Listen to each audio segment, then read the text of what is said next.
You are listening to CrossTalk, a safe place to discuss addiction, recovery, harm reduction, and everything in between. Support for this podcast comes from the Kentucky Opioid Response Effort and Advocates of Recovery. Content and production by the team at Turning Point Recovery Community Center. Now, buckle up and get ready for the show. Welcome everyone to CrossTalk Recovery, a recovery podcast that supports all forms of recovery. I'm Matt Lewis, and I'm here with Sam Peterson and Mark Smith. Welcome, fellas. How are we doing today? Man, I'm doing all right. I'd be doing better if my headphones worked properly and that if this was a quality setup. But we're struggling with that today. Yeah, well, Brandon doesn't support the podcast anymore. Well, I feel like you're part of the maintenance. I don't think he's watched in probably a year. Right. Once, but Really? But we still get to have fun doing it, and that's what it's all about. And That is hopefully, what it's all about. we help somebody. And today, our special guest is Mr. Mark Smith. We are honored to have you on because I love you, man. Yeah. Love you too, man. You two Mark, are two of my favorite people, Yeah. Yeah. I think I have a picture I think we need to use of Mark. He sent me a while back. I think I still have it. is it a before and after recovery It's picture? definitely before recovery picture. He's got a mohawk and two black eyes. So. Yeah, he's come a long way.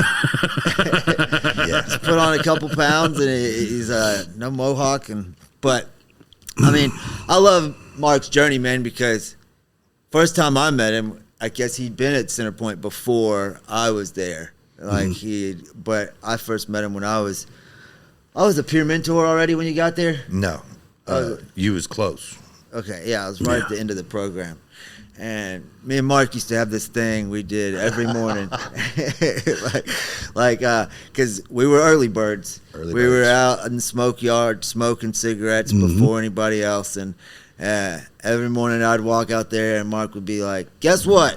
How'd you say it? You remember? I'd be like, how you doing, Matt? And he'd say, I'm good or whatever. And I'd say, well, I'm powerless.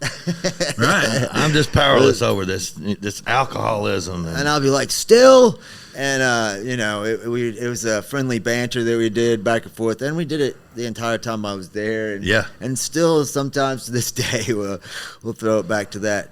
But that's how I got to know you. And, you came through and then you ended up, well, I'll let you tell your story of what you want to tell of it, because that's all we have you on here, man. You're a success story. You're doing great. And we just want you to come on here and share some experience, strength, and hope. So what you got? Well, talking about that, I came back. I'd been through Centerpoint before, and I went back home and got around the same old people doing the same old stuff. And actually, at first, for the first few months, fear alone kept me in the house and away from everyone. But slowly but surely I started hanging around other people, and it wasn't long after that I started smoking pot again, drinking, and after that, it was no time till I was putting needles in my arm again. I came back to Centerpoint after catching another charge. And now a samurai sword. I don't think we need to address that. Oh yeah. I was gonna bring that up because that was something that was like his bag of stuff was ridiculous. He had like tweaker heaven, brass knuckles, flashlight, samurai sword. Full circle. Brandon grabbed me. I was a peer mentor at the time. I'd just become a peer mentor, or I've been a peer mentor for a while. I was getting ready not to be a peer mentor anymore, and. He said, help me search this bag. And I got there, and it's got a samurai sword tied to the side of it. You could have built anything you wanted, and I hadn't met him yet. I was like, "What is? Come on, bro!" Great paint job on the scabbard of these. Yeah, yeah. Well, you got to come to treatment ready. You never know. Yeah. Yeah. Okay. Continue. So, I come back and I was, messed up walking in the place. They weren't going to let me in. Shannon and I were standing at the door arguing over, I got to come back. If you send me home today, I'm going to be dead by the end of the week. And Thelma overheard all that. And she come around to see what all the commotion was. She took one look at me and the pitiful state I was in, and she said, for the love of God, let him in. If we don't help him, he's going to die. She saved my life that day. But I'm going through the program, and at first I didn't come to get sober as much as I was trying to get out of trouble. Right. But in the process of my quarantine, I had an epiphany that if I don't get sober, I'm either going to die or go to prison. It's just that simple. And I was like, I don't know how to be sober. I can't be sober. I don't have the power in me. That was the first time I truly admitted I was powerless. Because I'm not just powerless over alcohol and drugs. I'm powerless over my alcoholism and my addiction more than any one particular drug. Yeah. That was the epiphany to me. So I got serious. I got real serious. But I'm still a hardhead, and I got in a lot of trouble. I got kicked out. Yeah. But when I got kicked out, I knew I had to do something different, and or I was going to die. So I just got put in somewhere else, and I completed that program, and then they allowed me to come back to Center Point to get my alumni back. Right. It's awesome. And hell, while I was in treatment, my house burnt to the ground. Mm-hmm. And it was then that I knew I'm going to be okay, because I didn't have any reason to go back to where I was from now. My retreat strategy was taken from me. Like Cortez would say, bring these boats up on the beach and we'll burn them. Now you got to fight. Well, my boat got burnt. Mm-hmm. My retreat strategy got taken from me, and it was then that I knew I was going to have to fight.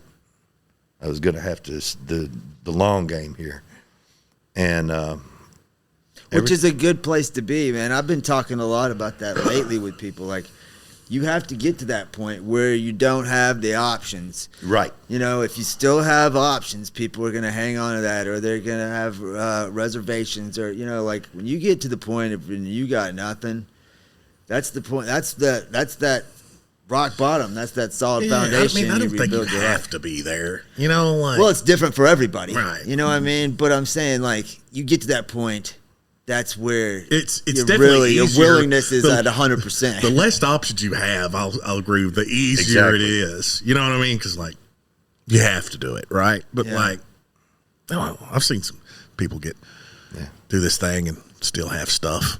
Yeah. I think it has a lot to do. Easier. I think it has a lot to do with what you'll accept as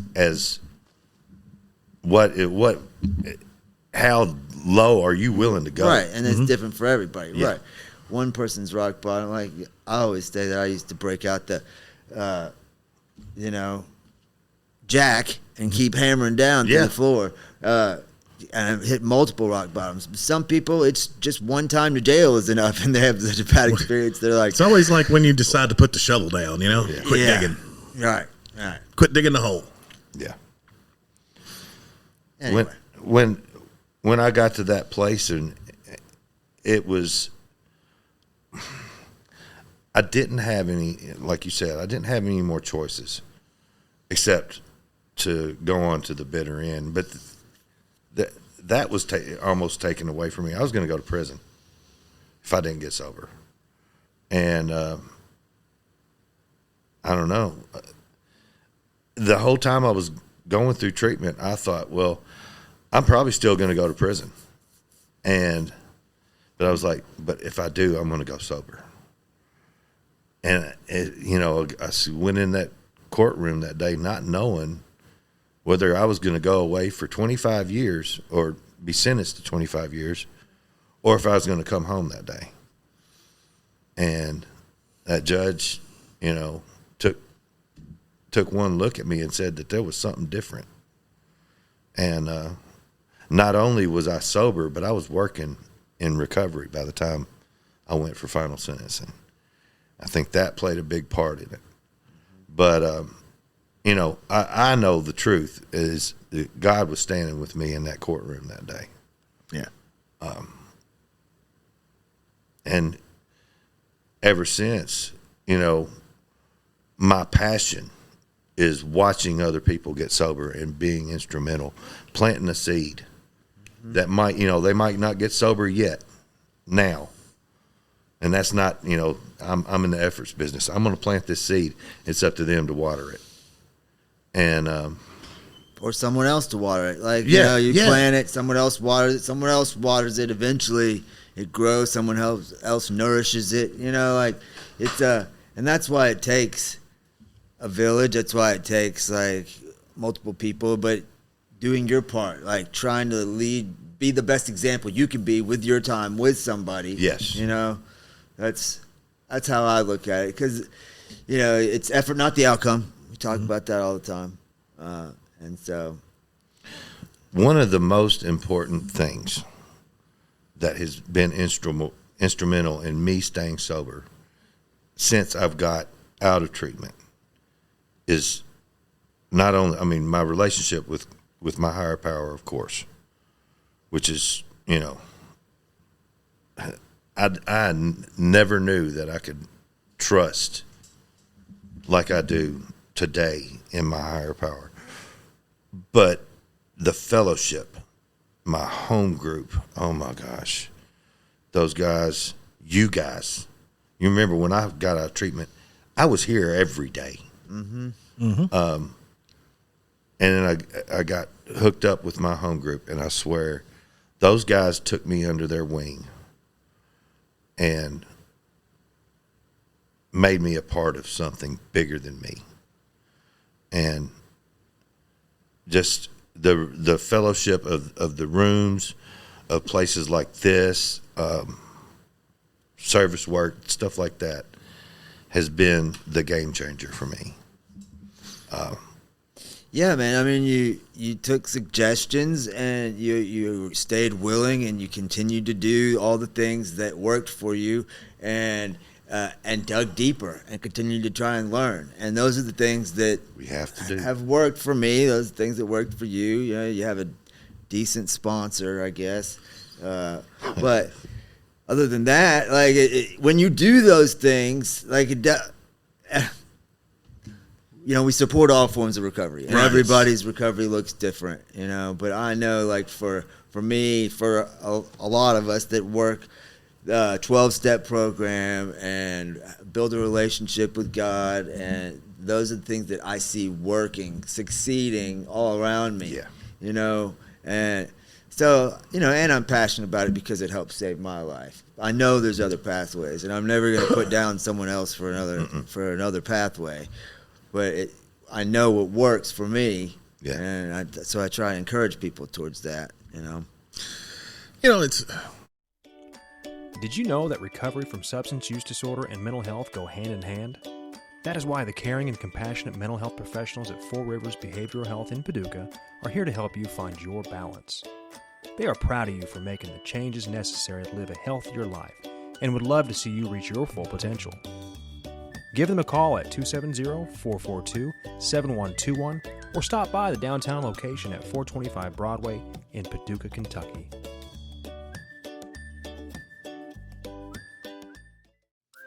Hello, everybody. You want to know something?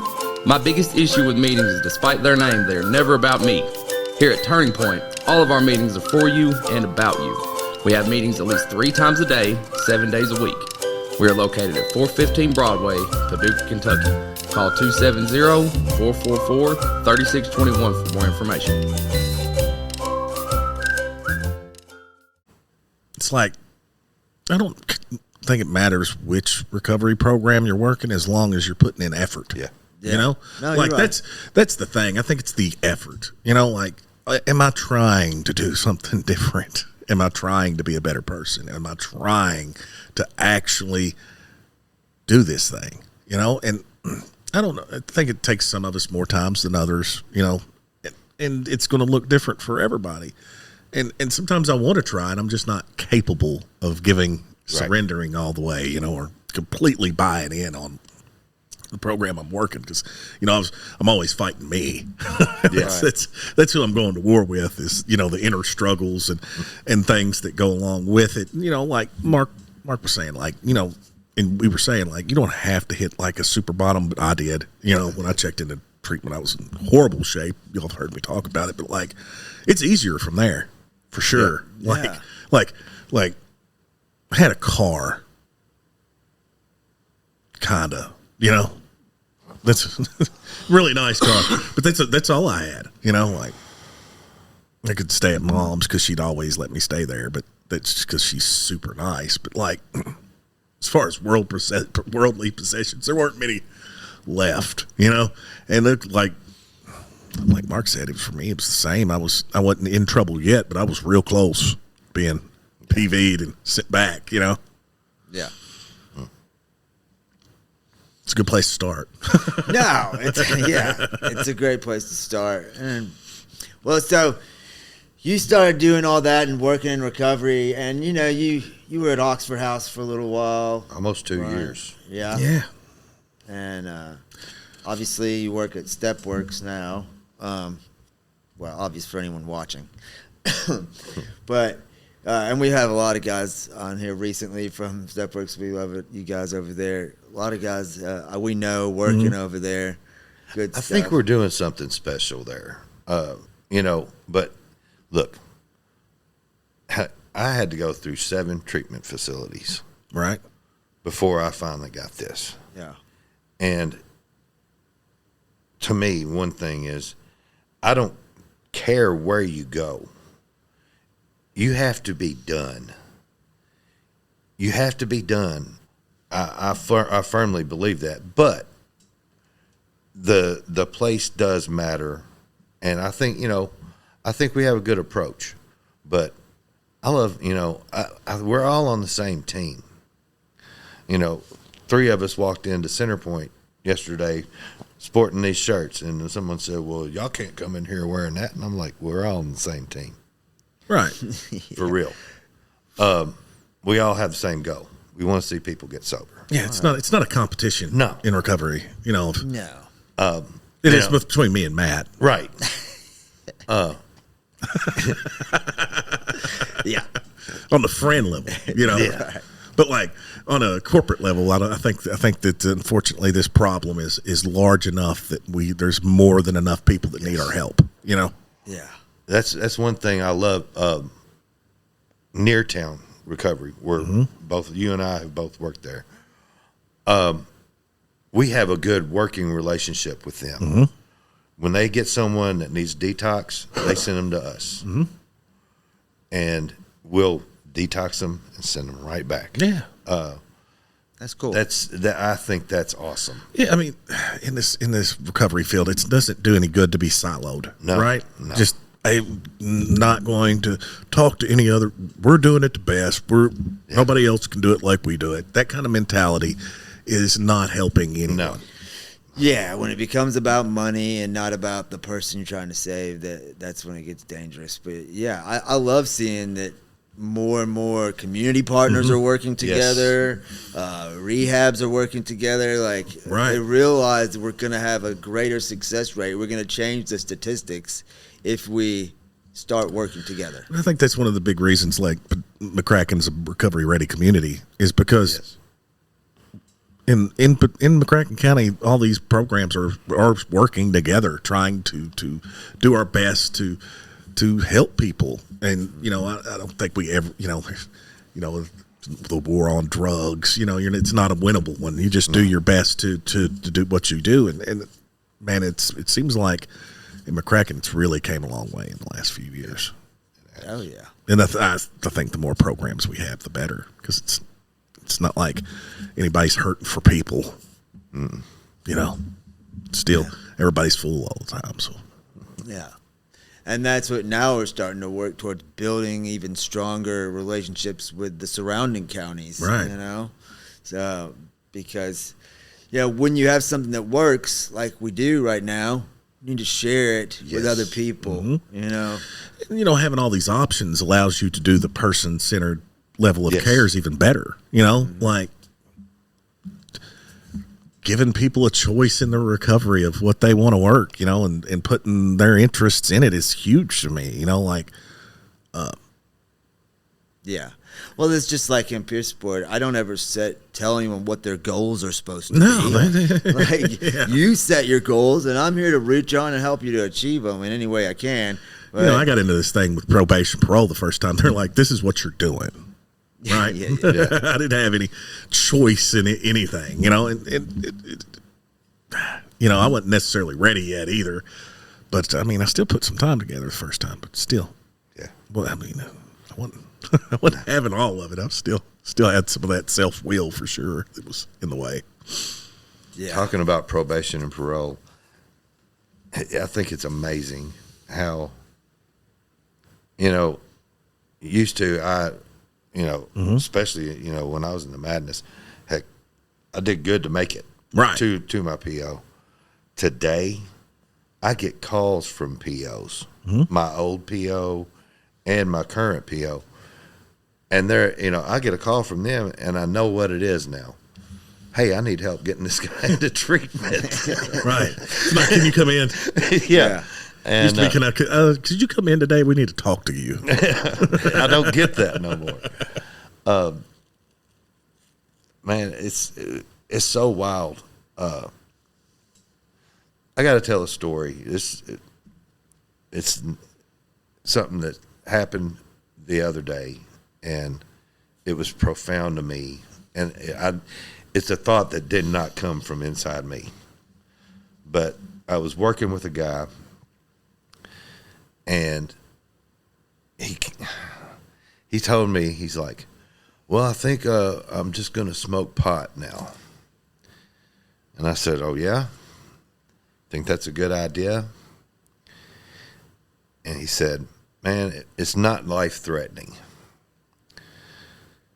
And I was like, isn't it? And he was like, what do you mean? How's it life-threatening? I said, well, I don't know about you, but every time I've ever went back out, it starts with that. And every time I end up with a needle in my arm. Mm-hmm. I said, so if smoking pot leads to me sticking needles in my arm, anything that leads me to something that is life-threatening, right, is then itself life-threatening. Yeah, like, if I could have just smoked weed, I would have. Yeah, me too. Yeah. It was just not in the cards for me. No. I've seen it. And some people pull it off, man, you know, but I know that weed was never my thing. No. You know? Right. So it's like once I got high, I would phenomenon of craving would have gone off. I've severed the spiritual connection I have. Already I'm thinking in an altered state. Already I know, like, I'm going to get what I want now because I'm already here. This last I've already relapse hit the button. Now that I had, for the one that ended me up in Center Point, I didn't go smoke weed. I didn't go drink. I just went shot meth immediately. I just skipped all of it this time. I'd done it over and over again. And I was like, because I knew if I did any of that, it was going to lead there anyway, right? So I just went. I was like, I'm just going to do it for a weekend though, and then I'll stop. Yeah. That old little celebration for complete drug court, Yeah. Yeah. That was a great idea. Well, it's amazing what we can convince ourselves of, justify in some way. Like, oh, this is going to be different this time. I was going to shoot dope like a gentleman, Like a gentleman. Right. Fancy. Hold my finger out while I'm plunging. Yeah, all those things. Just those absurd thoughts, and that's the stuff. After you might get a little more thought of that kind of crazy. It's just, but nowadays it's immediately followed by that's just dumb. Mm-hmm. Yeah. Today though, and this has been like this for a while. Thoughts still come to me. Right. I tell this a lot. One day I was riding my motorcycle and a Jeep pulled up next to me and it smelled like a $30 joint. It smelled good. Right? It smelled really good. And the thought came to me. The sun was setting. It was beautiful out and everything. And I was like, man, it would be awesome to get out on one of these back roads and just blow down on that thing. Yeah, wasn't it though? Yeah. That thought came to me. But then another thought came. Yeah. It's like, no, Mark, that would be horrible. That would be absolutely horrible. Look at all that you'd be throwing away. And that's what keeps me going. Another time I was driving through a liquor store. I was driving through. What? No, Hold on, man. Let's go ahead. No, what were you stop doing there. at the liquor store, bro? I was driving through KTO to get cigarettes. All right. Okay. And in my rearview mirror. What is it? Sounds good. Yeah. In my rearview mirror, I see ABC liquor. Oh yeah. And I was like, oh, I didn't even know there was a liquor store over there. But then that other thought comes, and it was like, what do you care? Really? I mean, KTO's a liquor store too, right? Yeah, but I don't even go to that side. On the other side, right. But, the thing I know is those thoughts don't originate from me. No. That's something else putting that thought there. I think it's your disease, like. Oh, no, I'm talking about the secondary. The secondary thought. No. That's probably not you.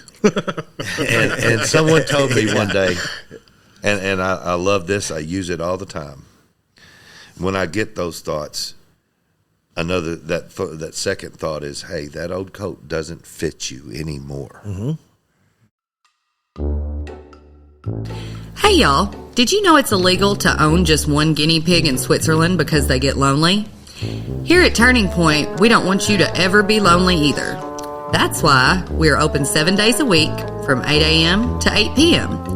Always feel free to come hang with our friendly staff and don't forget your guinea pig. We're located at 415 Broadway Street, downtown Paducah.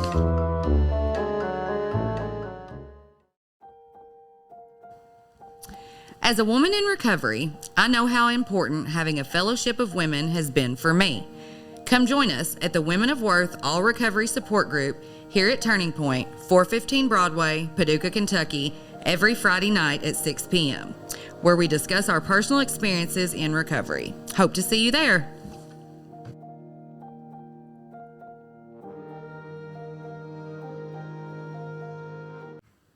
You've outgrown it. I'll tell you what helps me, is not only working on the van, doing the Narcan thing, seeing people on a regular basis, but like going to football games with my dad and seeing all the drunk people.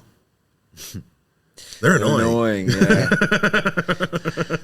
And I was always the worst one, the blacked out one, who wasn't even really there, but making it miserable for everyone else. I got booed at a Cardinal football game one time by like probably 10,000 people. Yeah. Nice. Yeah. The whole side, because we were losing a game to Syracuse, and I just cussed out the Cardinal bird. They were doing the thing where they pass him up the crowd, he was crowd surfing, and he just dropped right beside me, and I just let him have it, Mm-hmm. And they didn't like that at all. Nobody liked that. Right. Yeah. When I go out in public and I see people now, that's me though. I look at them and I think, I used to think that was fun. Yeah. Looks miserable. Yeah. Yeah. Yeah, like, actually, strangely, the last time I had, like, what I consider an urge was when we were building the Matter van. It was like you and me working on an in Center Point parking lot. It was Memorial Day. It was a beautiful day. We're out. I'm on the clock, but working with our hands, cutting wood, piecing together a matter day. Like I get done for the day. I'm driving home, windows down. Memorial Day. I feel it. It feels good to be out and do something physical for work. Not a cloud in the sky. Not a cloud in the sky. And I was just like, man. A beer would be great right now, And it shocked me really at that point because I hadn't even thought of negative or positive scenario had made that thought come through. But it was like I know now that little things like that triggers I can chase down and they remind me of where that leads instead of it being like, oh man, and just keep thinking about how great that beer would be. No, I played the tape ahead and said, yeah, that one might be okay, but the 12-pack behind it and what it would cause me to do would not be okay. Yeah. I mean, I was drinking 2 half gallons a day before I walked into Center Point. We could tell. For months.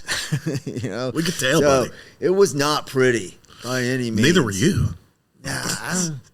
Yeah. I think you were still sweating the liquor out when I got there. It took months. Like you had a beard, but it wasn't a good one. No. I was not healthy. Like there was probably still stuff, like one of those beards. Yeah. Some knots that were, when you had never brushed it. And I still say it all the time, but I immediately thought, oh, this guy ain't going to make it. Yeah. Well, I didn't plan on making it, but something clicked, man. Yeah. Something clicked. As it did for all of us, man. And that's the thing about Mark, man. I've just seen you continue to grow, and you face struggles, and you face family struggles, and you've had things go wrong, and it hadn't always been unicorns and rainbows. I remember we even had that one conversation about, like, it was early on when you had gotten, or where you were working in recovery, I think, and like, how come we're not dealing with all these struggles that people say you're facing at that point? And it's like, no, it's because we're looking at them differently, and we're better prepared for how to deal with them, and we're not letting them affect us the way we used to, and using them as excuses to use over anymore. So, like, the problems aren't as big. Mm-hmm. We were used to catastrophizing everything, or just looking for something to be an excuse to go use over. And absolutely, when you're not doing that anymore, now I got to get high. Right? Yeah. When you're not looking at it like that. I mean, and you have faced some serious problems since then, health issues and things like that, your son, but you've persevered and you haven't let them make it worse, Right. And that's what it's all about, Yeah. I can remember I said I think I was talking to Sam, and I was talking about you, and I was like, man, I hope I can handle when life on life gets bad like that for me. I hope I can handle it like him. And Sam looked at me and said, are you crazy? Look at what you're going through. Your son has cancer. You've lost your house. But it's like, oh yeah, but I knew that was going to be okay. Yeah. And it was like, da-da. It's like you were handling it pretty well to me. I knew it was going to be okay. That's that trust. What's supposed to happen is going to happen. And it might get hard, but that hard is going to be helpful. And that's the way I look at it now. Yeah, I still like the old saying, ain't nothing worth doing easy. No. No. Yeah. I think it's something different, but that's the gist of it. That's the way I say it. Okay. Yeah. Add a little bit more redneck into it. Ain't nothing worth doing easy. That's what my grandma used to say it anyway. We'll get JT to say it and cut it in. Yeah. Anything worth doing ain't easy. Yeah, man, it's awesome, man. I'm proud of where you are, and we go to church together too, which has been cool. Like, just getting to know you, I don't even see you all the time outside of work. It wouldn't have been possible without you guys. You too, and several others were so instrumental in helping me get to where I'm at today. And I hope I can be what you guys were to me to somebody else. Yeah. Thanks, man. This has been happening a lot lately. Yeah. I hope people don't think we intentionally invite people on. Well, you keep inviting my sponsees on, bro. You know, I mean, they haven't all been your sponsees. A bunch of them. Dale was on here the other day saying things. Yeah, Dale's not my sponsee. Yeah. But we appreciate it, and that's what it's about. We try to be those people for people, and when it works for people, that's awesome. When we can be a light, when we can set an example, that's the goal, and you're doing that to somebody else right now. I promise you are. It's not just it's everyone's paying it forward. And you said it. It's the little seeds you plant, and I've said this before. You know, like if you get to play a little small part in somebody's recovery, because it's their work. You know, they got to put in the effort, and they've got to put in the work. But you plant this little seed, and you get to play a little small part in the recovery is a beautiful thing. And you never know how what you're doing is affecting. You could be planting seeds you're not even intentionally planting, affecting people's lives in a positive way that you'll never see the fruit from. Right. But you're doing it because people are watching, you know, and that's the way I try to look at it. Like, people are watching. People I don't even know, people on Facebook that I don't even know are seeing what I'm doing, and I'm trying to be that encouragement to them. And you know, that's what you're doing, and that's a beautiful thing, man. And I don't know, man. It's awesome to be like, Saturday is my 4 years, you know, and thank you. And it's flown by, you know, and life just keeps getting better. And I'm so grateful, man. You just had yours, did you? No, you getting ready to have what? I'm a week behind you.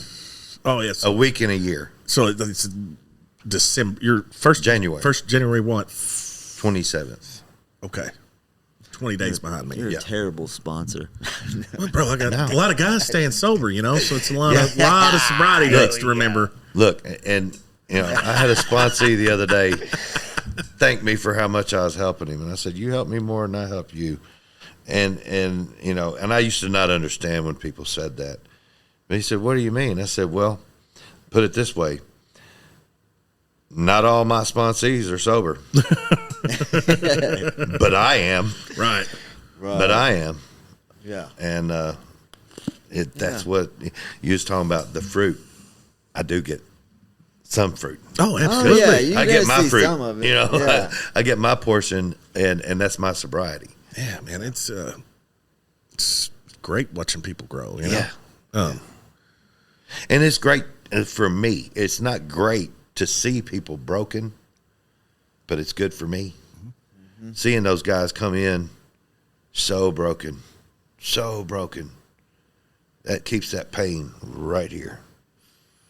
And I'll look at especially people I know who have had some sobriety, and they go back, and then they come back and pick up a white chip. Mm-hmm.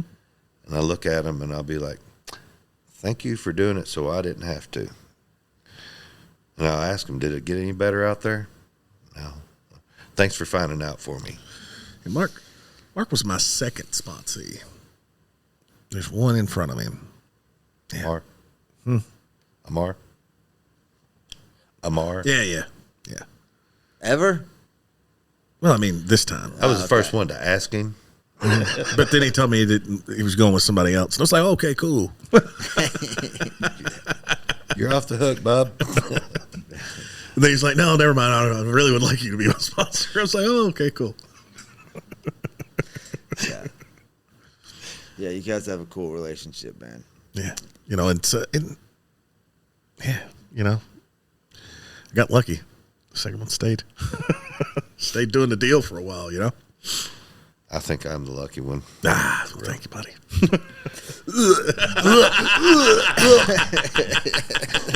It's getting gross in here. All right, Mark. Thanks for coming on, bud. We love you, man. You're doing great. Check us out on YouTube, or listen to our audio versions on Apple, Google, Spotify, Podbean, Amazon Music. And as always, stay grateful. If you or someone you know is struggling with addiction or in recovery and needs guidance, speak with Turning Point's team of peer support specialists by calling 270-444-3621. You are not alone, And we are proof that recovery is possible.